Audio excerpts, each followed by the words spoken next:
একজন মহিলা হিসেবে আমি দেখা যায় নারী নেতৃত্ব শুধু দল দ্বারা হয় না, একাও হওয়া যায়। আমি চেষ্টা করব নিজ উদ্যোগে হোক, সবার সহযোগিতায় হোক, আমি একটি এখানে হসপিটাল করার, এখানে মৎস্যজীবীদের পাশে থাকতে চাই। আমি অষ্টগ্রামের মেয়ে হিসেবে এখন আমার সময় এসেছে অষ্টগ্রাম ইটনা মিঠামইন এলাকার জন্য কিছু করার জন্য আমার সময় এসেছে। কোনো দলের লেজুর বৃত্তি না করে আমি যাতে আমার লক্ষ্যকে সামনে এগিয়ে নিয়ে যেতে চাই। আমি চাই আমার এলাকা অষ্টগ্রাম ইটনা মিঠামইনের জন্য কিছু করে দিতে চাই, যেটা আমার বাপ দাদারা করে গেছেন, তারা সারা জীবন মনে রাখে। আমি এমপি হতে হবে বা জনপ্রতিনিধি হতে হবে এমন কোনো কথা নেই, কিন্তু আমি আপনাদের পাশে সব সময় থাকতে চাই। আমি চাই আমার এই অষ্টগ্রাম ইটনা মিঠামইন এলাকার লোকজন মানে একটা সুন্দর শান্তিপূর্ণ সমাজে বাস করুক। তাদের শিক্ষা ব্যবস্থা, পারিবারিক শিক্ষা, সবচেয়ে মূল্যবোধ তৈরি করতে হবে। পারিবারিক মূল্যবোধ যদি আমাদের মধ্যে না থাকে আমরা কিন্তু ভালো সমাজ দিতে পারবো না।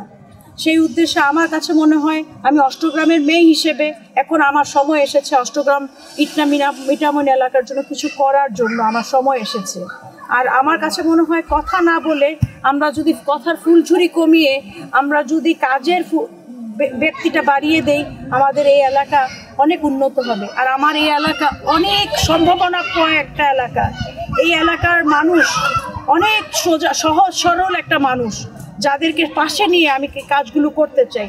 আপনারা আমার জন্য একটু দোয়া করবেন। আমার জীবনের একটা শখ, আমি আপনাদের মেয়ে হিসেবে বলছি, এই এলাকার মেয়ে হিসেবে বলছি, আমি চাই এই এলাকায় একটা মানে এই স্বাস্থ্যকেন্দ্রে আমি একবার লাস্ট টাইম এসেছিলাম, এসে দেখেছি যে কিছু উপজেলা স্বাস্থ্য কমপ্লেক্সে কিছু কুকুর শুয়ে আছে। আমার খুব কষ্ট লেগেছে।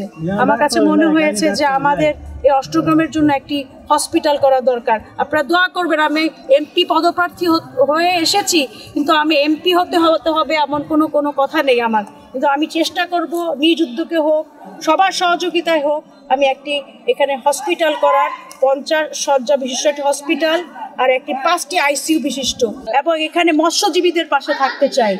এখানে আমাদের এই মানুষজনের জন্যই তো আমরা বেঁচে আছি। আমরা আজকে ভাত খাচ্ছি, আজকে আমরা মাছ খাচ্ছি, এত ভালোভাবে বেঁচে আছি, কিন্তু এনাদের উপর নির্ভর করে। ওনাদেরকে যদি আমরা সম্মান করতে না পারি, ওনাদেরকে যদি আমরা সাহায্য করতে না পারি, ওনাদের সাথে যদি থাকতে না পারি, আমরা তো কিছুই করতে পারবো না। ওনারা হচ্ছে আমাদের অর্থনীতির ভিত্তি। সেই উদ্দেশ্য নিয়ে আসলে আমার এখানে আসা। সবসময় আমি কৃষক ভাইদের সাথে আছি, আমি আমার মৎস্যজীবী ভাইদের সাথে আছি, আমি হাওড়বাসী এলাকার সাথে আছি। আমি চাই মহিলারাও এখানে কিছু নিজেদের পায়ে নিজেরা গড়ে উঠুক। আমার একটা উদ্দেশ্য, আমি স্বতন্ত্র প্রার্থী হিসেবে এসেছি একজন মহিলা হিসেবে। আমি দেখা যায় নারী নেতৃত্ব শুধু দল দ্বারা হয় না, একাও হওয়া যায়। সেটি আমি প্রমাণ করতে এসেছি, যদি আমার অষ্টগ্রাম ইটনা মিঠামইন আমার পাশে থাকে।